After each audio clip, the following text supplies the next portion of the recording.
আমিরে জামাত বাংলাদেশ জামাত ইসলামীর আমির, জাতীয় সংসদের প্রধান বিরোধী দলীয় নেতা ডাক্তার শফিকুর রহমান এবং ঢাকা বিশ্ববিদ্যালয়ের শিবির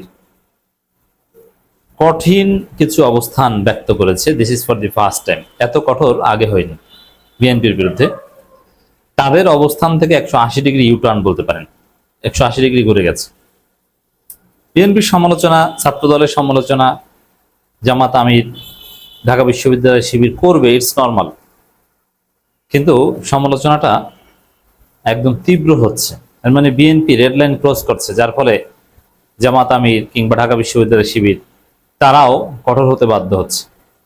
তা পরিস্থিতি যেদিকে যাচ্ছে তাতে রাজনীতি সামনে আরো অস্থির হয়ে উঠবে, উত্তেজনা বিরাজ করবে, মারামারি হবে এবং সামনে অক্টোবরের মধ্যে যদি একটা সুন্দর সমাধান না হয়, হরতাল অবরোধের মতো পরিস্থিতি তৈরি হতে পারে। তো দর্শক, আরেকটা ভবিষ্যৎবাণী দেই আলোচনার ভিতরে প্রবেশ করার আগে।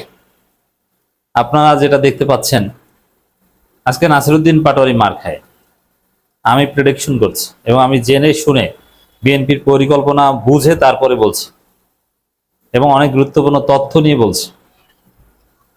সাদিক কায়েমের উপর অতি শীঘ্রই বিভিন্ন জায়গায় হামলা হবে। সাদিক কায়েমের ডাকসু মেয়াদ শেষ হোক, 1 মাস 5 দিন বা এরকম আছে। এরপরে দেখবেন যখন সাদিক কায়েম ঢাকা দক্ষিণ সিটি কর্পোরেশন এলাকা চষে বেড়াবে, পুরো ঢাকা দক্ষিণ সিটি কর্পোরেশনে ঘুরে বেড়াবে, ভোট চাইবে, জনগণের সাথে কানেক্টেড হবে, তখন দেখবেন ঢাকা দক্ষিণ সিটি কর্পোরেশনের সন্ত্রাসীরা তার উপর হামলা করছে।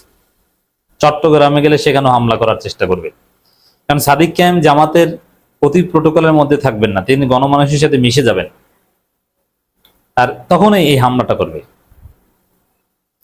এবং এটাও আমি নিচ্ছি, যেমন ভিপি নূরকে মারতে মারতে আজকে এমপি মন্ত্রী বানিয়ে দিয়েছে আওয়ামী লীগ, নাসিরউদ্দিন পাটোয়ারিকেও এরকম বড় কিছু বানাবে। আর সাদিক কায়েমের উপর যদি ভুলেও গায়ে হাত তুলে, ওই হাত তোলা তার মেয়র পদ আরো নিশ্চিত করবে। আর এইসব মাইটার এগুলো সাদিক কায়েমরা ভয় পান না। তবে সাদিক কায়েমের জন্য থ্রেট আছে, সিকিউরিটি থ্রেট আছে। থ্রেট বলতে একদম শরীফ ওসমান হাদির মতো মেরে ফেলবে আমি ওরকম বলছি না। নাসিরউদ্দিন পাটোয়ারিকে যেরকম আলাদা টার্গেট করছে, সাদিক কায়েমকে এইভাবে টার্গেট করবে অচিরেই। যদিও সাদিক কায়েম পাটোয়ারির মতো অত বেপরোয়া কথা বলবেন না, কিন্তু যতটুকু বলবেন ততটুকুতেই টার্গেট করবে। আর এখানে কথা বলা এটা নাসিরউদ্দিন পাটোয়ারির উপর হামলার কারণ না। কথা বলেছে, কথার বিপরীতে আপনি কথা বলবেন, কথা পছন্দ বেশি আপত্তিকর মনে হলে আপনি মামলা করবেন, কিন্তু হামলা করবেন মানে হামলাটা এখানে উদ্দেশ্যমূলক। তো দর্শক দেখেন, জামাত আমির স্পষ্ট করে বলেছেন বিএনপির কার্যক্রম ফ্যাসিস্ট আওয়ামী লীগের ফটোকপি। তো ফ্যাসিস্টদের সাথে এত ক্লোজ হিসাবে ট্যাগ দেয়া, এত ক্লোজ হিসাবে উপস্থাপন করা বিএনপি সরকারকে জামাত অতীতে করেনি। অতীতে জামাতের লাইন ছিল বা আমিরে জামাতের লাইন ছিল সর্বোচ্চ এরকম, ফ্যাসিবাদের পথে হাঁটছে, ফ্যাসিবাদের আলামত পাওয়া যায়, কিন্তু একদম ফ্যাসিবাদী কার্যক্রমের ফটোকপি এটা অতীতে বলেনি, এই প্রথম বলেছে। এর মানে আঙ্গুল বাঁকা করতে শুরু করেছে আমিরে জামাত। ঢাকা বিশ্ববিদ্যালয় শিবির শহীদুল্লাহ হলের যে একটা অনাকাঙ্ক্ষিত ঘটনা, সেই ঘটনাকে কেন্দ্র করে ছাত্রদল সন্ত্রাসীরা শিবিরের উপর যে হামলা করেছে তার প্রতিবাদে বিক্ষোভ মিছিল করেছে ঢাকা বিশ্ববিদ্যালয় শিবির। আর ঢাকা বিশ্ববিদ্যালয় শিবিরের সেই বিক্ষোভ মিছিল থেকে ছাত্র নেতারা আসিফ আবদুল্লাহ, মহিউদ্দিন খান, কাজী আশিক, আরো যারা আছেন, তারা যে বার্তা দিয়েছেন তার তাৎপর্য আমিরে জামাত যা বলেছেন ওইটা, যে ফ্যাসিস্টদের ফটোকপি, বিএনপির কার্যক্রম ফ্যাসিস্টদের ফটোকপি, আর ছাত্রলীগ ফ্যাসিস্টদের ফটোকপি। ছাত্রদলের মধ্যে ছাত্রলীগের চেহারা দেখা যায়। এইভাবে নানান স্লোগান মিলিয়ে শিবির স্লোগান দিয়েছে, যার মধ্য দিয়ে স্পষ্ট বার্তা যে দেখেন পার্থক্য আছে, এখানেও দুইটা পার্থক্য আছে, এটা বোঝা দরকার। শিবির যেভাবে ছাত্রদলকে চিত্রিত করছে বা যেভাবে বার্তা দিচ্ছে, তাতে একদম ছাত্রলীগের অনেক বৈশিষ্ট্য বা একদম কাছাকাছি, পার্থক্য খুব কম।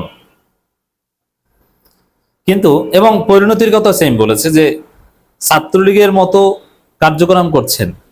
আর একদম ছাত্রলীগের মতো হলে, ছাত্রলীগ যেরকম মার খেয়ে ক্যাম্পাস ছাড়া হয়েছে, আপনাদেরকে এরকম মার খেয়ে ক্যাম্পাস ছাড়া হতে হবে, কোনো ছাড় পাওয়া যাবে না।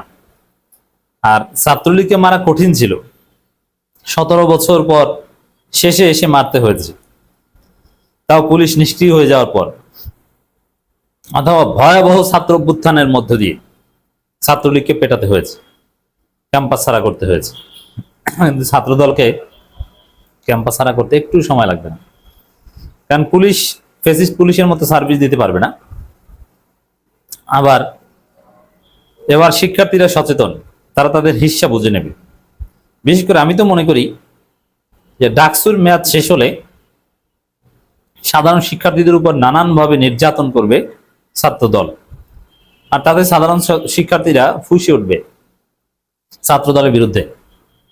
তখন ছাত্রদল টের পাবে সাধারণ শিক্ষার্থী তাদেরকে কিভাবে দেখে। আর এইরকম ছাত্রদল যদি তাদের লাগাম টেনে ধরতে না পারে, সাধারণ শিক্ষার্থীদের উপর নির্যাতন চালিয়ে যেতে থাকে, গেস্ট রুম গণরুম এগুলো সত্যিকার অর্থে ফিরিয়ে আনতে চায়, তাহলে শিক্ষার্থীরা সবাই মিলে পিটিয়ে ছাত্রদলকে ক্যাম্পাস ছাড়া করবে। তখন ছাত্রদল বলবে যে এগুলো সব গুপ্ত শিবির, সাধারণ শিক্ষার্থীদেরকে বলবে গুপ্ত শিবির। যেরকমটা ছাত্রলীগ কোটা সংস্কার আন্দোলনকারীদেরকেও শিবির বলতো, কিন্তু লাভ হয়েছে, সেই শিবির হাতে মার খেয়েই কিন্তু তাদের ক্যাম্পাস ছাড়তে হয়েছে, এবং ক্যাম্পাস ছাড়ার পর এক পর্যায়ে দেশ ছাড়তে হয়েছে। তো শিবির এটা মনে করিয়ে দিয়েছে যে ছাত্রলীগের মতো কাজ করলে পরিণতি হবে ছাত্রলীগের মতো। আর আমিরে জামাত একদম, হ্যাঁ অবশ্যই 80 ডিগ্রি 360 ডিগ্রি ঘুরে গেছে এটা বলবো না। যেদিন বলবেন যে ফ্যাসিস্ট আওয়ামী লীগ এবং বিএনপির মধ্যে কোনো পার্থক্য নাই, পার্থক্য না থাকলে হুকুমও এক হওয়ার কথা যে আপনি তার বিরুদ্ধে কি করবেন, এগুলো একই রকমের আচরণ হওয়া দরকার, সেদিন 380 ডিগ্রি পরিবর্তন হবে। কিন্তু এখন পর্যন্ত আমিরে জামাত বলেছেন যে কার্যক্রম, বিএনপি সরকার কার্যক্রম ফেসিবাদীদের ফটোকপি, কার্যক্রম ফটোকপি, কিন্তু দল পুরোপুরি ফেসিবাদী হয়ে যায়নি। যেদিন আমির জামাত বলবেন যে বিএনপি একদম হুবহু আওয়ামী লীগের ফটোকপি, ফেসিবাদীদের ফটোকপি, সেদিন মনে করবেন যে হরতাল অবরোধ এসে গেছে, সেদিন আমরা বলবো 360 ডিগ্রি ঘুরে গেছে। তবে বিএনপি অর্ধেক ফ্যাসিস্টদের মতো হয়েছে, জামাত আমির অর্ধেক ফ্যাসিস্ট হিসেবে তাদেরকে আখ্যায়িত করেছে। অতএব বিএনপি সরকারের বিরুদ্ধে জামাতের এবং ঢাকা বিশ্ববিদ্যালয়ের শিবিরের অবস্থান রাজনীতিতে সামনে একটা উত্তাল পরিস্থিতির ইঙ্গিত বহন করে। সামনে মারামারির একটা রাজনীতি আমরা দেখতে পাবো, সাদিক ক্যাম্পদের উপর হামলা, জামাতের বিভিন্ন পর্যায়ের নেতাকর্মীদের উপর হামলা আমরা দেখতে পাবো। এটা বিএনপির জন্য আত্মঘাতী হবে বলে আমি মনে করি।